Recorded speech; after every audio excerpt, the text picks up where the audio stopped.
How to turn off or on show call notifications on Skype mobile. Hello guys, in today's video I'm gonna show you how to turn off or on show call notifications on Skype mobile. First we're gonna do is go to Skype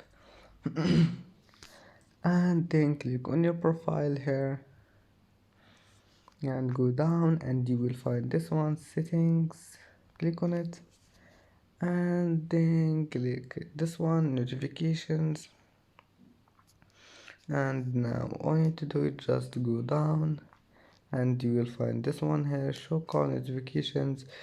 If you want to turn it off, just click on it, and as you see, show call notifications has been turned off, and just one click again and you will turn it on. And that's it for today's video. If you like this video, please don't forget like and subscribe, and see you in the next video.